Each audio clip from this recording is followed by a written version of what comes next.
Top 10 ranking तो हमने बहुत की है, कहीं स्वॉर्ड्समैन, कहीं स्ट्रॉन्गेस्ट कैरेक्टर्स, बट इनमें से एक चीज हमेशा से मिसिंग रही है, मेरी लाइफ की तरह एक महिला। तो उसी कमी को दिलो दिमाग से दूर करने के लिए आज हम बात करने वाले हैं 10 ऐसी महिलाओं की जो वन पीस वर्ल्ड में सबसे स्ट्रॉन्गेस्ट रही हैं। हाँ भाई, पूरी 10, ना एक कम ना एक ज्यादा। तो मैं इस वीडियो का पैटर्न समझा देता हूँ। हम 10 से लेकर 1 तक जाएंगे, जिसमें हम इस लिस्ट की सबसे स्ट्रॉन्गेस्ट वुमेन तक पहुंचेंगे, पर एंजॉय पूरा शो करेंगे। वीडियो में आगे बढ़ने से पहले लाइक, सब्सक्राइब और कमेंट करके कुछ तड़कता भड़कता सा रिस्पॉन्स दो, एल्गोरिदम को आग लग जानी चाहिए। तो स्टार्ट करते हैं नंबर 10 के साथ, कैथरीना डेवॉन। कैथरीना डेवॉन के बारे में अभी तक काफी कम रिवील किया गया है, पर उसे हिस्ट्री की सबसे वर्स्ट फीमेल पायरेट का खिताब मिला हुआ है और इसी वजह से वो इम्पेल डाउन के लेवल 6 में पड़ी हुई थी, जिस लेवल पे सबसे खतरनाक क्रिमिनल्स को बंद किया जाता है। अभी डेवॉन ब्लैक बेल्ट के क्रू में 6 शिप को कमांड करती है और वो वान ऑगर के साथ डेविल फ्रूट हंट पे भी है, जहाँ पर डेवॉन का डेविल फ्रूट उसके बहुत काम का है। वो मल्टीपल डेविल फ्रूट की एबिलिटी को कॉपी कर सकती है, वो भी एक सिंगल टच के साथ, और यही चीज डेवॉन को सबसे यूनिक और डेंजरस बना देती है।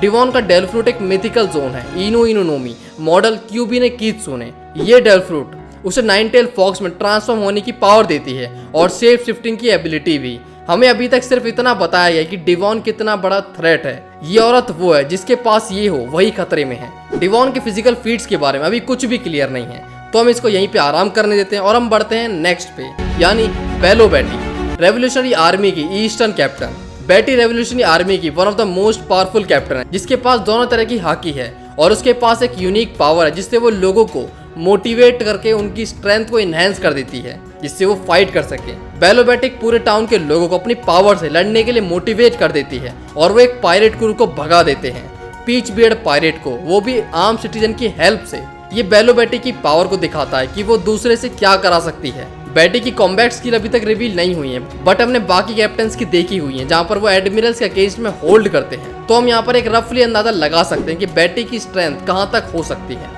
नेक्स्ट है स्मूदी, बिग मॉम की फैक्ट्री का one of the best product Charlotte smoothie, जो एक स्वीट कमांडर है। स्मूदी की हाइट बहुत बेहतरीन है और थाइस के बारे में तो क्या ही कहना। जिसे वो पसंद नहीं आती वो फिर विटनेस करता है उसकी इमेंस स्ट्रेंथ को। हमने शार्लेट क्रैकर और काटोगरी दोनों की स्ट्रेंथ को देखा है, जहाँ पर एक वीक है और दूसरा उससे काफी स्ट्रॉन्ग है। इसी ट्रायो में स्मूदी मिड में लाई करती है, जहाँ पर स्मूदी फाइट में एक स्वॉर्ड को यूज करती है और अपनी जूस एबिलिटी के साथ वो ज्यादा डेडली बन जाती है। स्मूदी को भले ही ज्यादा स्क्रीन टाइम ना मिला हो, बट उसे देखने से ही अंदाजा लग जाता है कि वो क्रैकर से तो ज्यादा पावर पोजेस करती है। नेक्स्ट है स्टसी, वेगापंक का पहला सक्सेसफुल क्लोन, जिसे रॉक्स पायरेट के बकिंगम स्टसी की लीनियज से बनाया था। स्टसी जो करंट के सेराफिम जितनी स्ट्रॉन्ग नहीं बनी थी, बट टाइम के साथ मल्टीपल चीज सीखने के बाद स्टसी CP0 एजेंट बनी और कॉम्बैट आर्ट को मास्टर किया। करंट में स्टसी रॉब लूसी और काकू के साथ ट्रायो का हिस्सा है। स्टसी पावर वाइज इन दोनों की बेसिक फॉर्म के इक्वल है। स्टसी एक क्लोन होने के बाद भी उसने इतनी पावर को अचीव किया और खुद को एक टॉप एजेंट में लाकर पटक दिया, जहाँ पर हमें पता चलता है कि स्टसी गवर्नमेंट पे इतने सालों से स्पाई कर रही थी वेगापंक के लिए, जो एगेट पे जरूरत पड़ने पे वेगापंक की हेल्प भी करती है विदाउट अ सिंगल थॉट। स्टसी 2 जोन यूजर के अगेंस्ट में जाने से भी बिल्कुल हिचकिचाती नहीं है। ये चीज उसके रिजॉल्व और गट्स को दिखाता है। नेक्स्ट है साकुयाकी, यानी रेली की जोरू। जिस तरह से रेली एक स्ट्रॉन्ग पायरेट था अपने टाइम का, तो उसकी जोरू में भी दम तो होगा ही। साकुयाकी जो कूजा ट्राइब की एम्प्रेस रह चुकी है और कूजा पायरेट्स की फॉर्मर कैप्टन भी। एज अ पायरेट साकुयाकी अपने टाइम पर काफी पॉपुलर थी और शायद मरीन उससे परेशान भी थे। तभी साकुयाकी की लाइफ का सबसे बड़ा इंसिडेंट होता है, यानी लेजेंडरी मरीन उसके पीछे आता है, यानी मंकी डी गार्प। इश्क में पीछे आने वाला आना नहीं, इसको पकड़ने के लिए गार्प इसके पीछे आता है। और हम गार्प को तो जानते ही हैं कि वो वीकलिंग्स के पीछे तो बिल्कुल भी नहीं जाता है। तो ये साकुयाकी की लाइफ की एक उपलब्धि है कि वो बच जाती है। Sakuyaki one of the strongest Kuja में से एक है, जो कपल ऑफ स्ट्रॉन्ग पायरेट्स को इजीली हैंडल कर सकती है। आगे है छोटी Bonney. By first appearance Bonney one of supernova में से एक थी और उस टाइम पर उसका डेविल फ्रूट, वो दोनों ही कुछ खास फीट शो नहीं करते हैं। ओनली फीमेल सुपरनोवा होने की वजह से ज्यादातर लोगों को लगता भी नहीं था कि ये इतनी दूर तक आ पाएगी, पर जब इसकी एज आगे रिवील होती है तब शौक लग जाता है सभी को कि एक बच्ची इतने कमाल की एजिलिटी कैसे शो कर सकती है। बोनी का एंडोरेंस और स्पीड एक बच्ची के हिसाब से बहुत तेज है। उसके रिफ्लेक्सेस की वजह से वो इंटेंस सिचुएशन को भी इजीली हैंडल कर पाती है। इसी के साथ बोनी का डेविल फ्रूट बस चीजों को एज नहीं करता है, वो डिफरेंट टाइमलाइन के अकॉर्डिंग खुद को चेंज भी कर सकती है।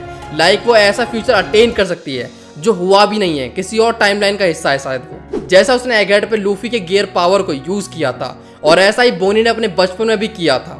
सो ऐसे ही बोनी कितनी अलग अलग टाइमलाइन के अकॉर्डिंग खुद को चेंज कर सकती है। इमेजिन करो बोनी खुद को मिहोक की तरह मास्टर स्वॉर्ड्समैन की टाइमलाइन चूज करती है, तो बोनी से फाइट करना कितना मुश्किल हो जाएगा। अगली है बोआ हैंकॉक। अब साकुयाकी और बोआ का कंपैरिजन थोड़ा सा मुश्किल है, क्योंकि हमने बोआ की ट्रू स्ट्रेंथ को तो देखा है और वहीं पे साकुयाकी का बस चर्चे सुने हैं। बोआ जो करंट की कूजा एम्प्रेस है और मल्टीपल ओपोनेंट से इजीली डील कर सकती है, और इसके डेविल फ्रूट के साथ तो बोआ मर्दों के आगे परफेक्ट ओपोनेंट है। यहाँ तक कि इसने एक एम्परर यानी ब्लैक बियर्ड को भी टेंस्ड कर दिया था कि बोआ एक इंस्टेंट में उसके बंदों का चूरा बना देगी।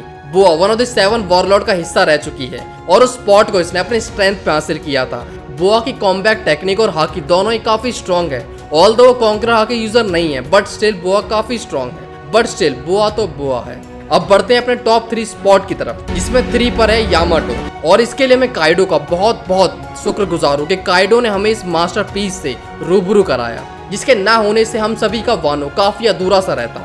नंबर 3 के लिए यामाटो एकदम परफेक्ट कैंडिडेट है। यामाटो भले ही अपने प्राइम में ना हो, बट उसके फीट्स में सभी ने ओनिगाशिमा रूप पे देखे हैं। एक चीज जो यामाटो को स्ट्रॉन्ग बनने से रोकती थी वो था उसका कारावास। यामाटो को बचपन से जेल में फेंक दिया गया था कि जा बन ओडन, पर स्टिल यामाटो स्ट्रॉन्ग बनती है और उसकी विल अनशेकेबल होती है।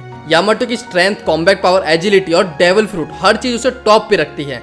जहाँ पर उसने अपने पिता काइडो से फाइट की थी इक्वल ग्राउंड्स पे, और एडमिरल आरामाकी से भी, जहाँ पर एडमिरल तक उसकी हाकी और स्ट्रेंथ को एक्स्ट्रा ऑर्डिनरी कहता है। यामाटो को इस एज तक और स्ट्रॉन्ग होना चाहिए था, बट स्टिल यामाटो काफी अच्छे फीट्स रखती है और वो काफी क्विकली स्ट्रॉन्ग भी हो रही है। लाइक काइडो के बाद आरामाकी को संभालना, यहाँ पर हम उसकी इंक्रीज स्ट्रेंथ को इजीली देख सकते हैं। स्ट्रेंथ के साथ जो चीज बड़ी है वो है लोगों की अटेंशन यामाटो के लिए। नेक्स्ट है नंबर 2, ग्रेट स्टाफ ऑफिसर सुरु। और मैं यहाँ पर सुरु के प्राइम को कंसिडर कर रहा हूँ। सुरु एक्सट्रीमली फेमस और पावरफुल मरीन है, जिसकी गिनती legendary figure like Kong, Sengoku और गार्प में होती है। 63 इयर्स की एज में भी सुरु इतनी स्ट्रॉन्ग है कि वो दो फ्लेमिंगो के अंदर भी डर बना देती है। दो फ्लेमिंगो को हमने सभी मरीन्स और हायर अप्स को रोस्ट करते हुए देखा है, बट सुरु उन कुछ में से एक है जिसकी दो फ्लेमिंगो रिस्पेक्ट करता है। सुरु का डेविल फ्रूट वोशु वोशु नोमी, जो एक पैरामीशिया टाइप डेविल फ्रूट है जो लोगों को कपड़े की तरह धो के टांग देता है। वेट, क्या ये ओडा का कोई मजाक होगा?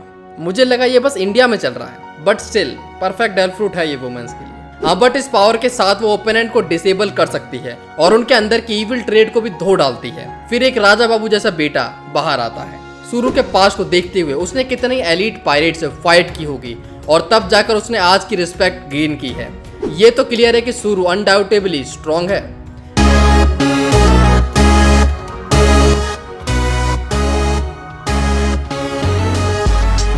नेक्स्ट है नंबर 1, बिग मॉम, दर्जनों स्ट्रॉन्ग बच्चों की माँ। बिग मॉम इस एज में आकर भी स्ट्रॉन्गेस्ट क्रिएचर काइडो से डूल करती है, जहाँ पर वो उसे इक्वल ग्राउंड पे फाइट देती है और यंगर स्टार लाइक किड और लॉ को शो करती है कि उन्हें अभी भी चुस्की खाने की जरूरत है और लिन लिन कोई चुस्की नहीं है जो कोई भी आए और चूस जाए। Big mom legendary pirate crew की मेंबर रह चुकी है और great war, God valley incident का पार्ट भी। बिग मॉम स्ट्रेंथ और डेविल फ्रूट वाइज दोनों ही वजह से सबसे स्कैरी महिला बन जाती है, जिसके आगे अधेड़ उम्र के मर्द भी मूत की पिचकारी छोड़ देते हैं। अभी बिग मॉम पावरफुल थी, बट शुरुआत में पावर के साथ साथ कमाल की करवी भी। ग्लोरियोस और लिन का ये ग्लोडाउन बिल्कुल भी नहीं जलता यार।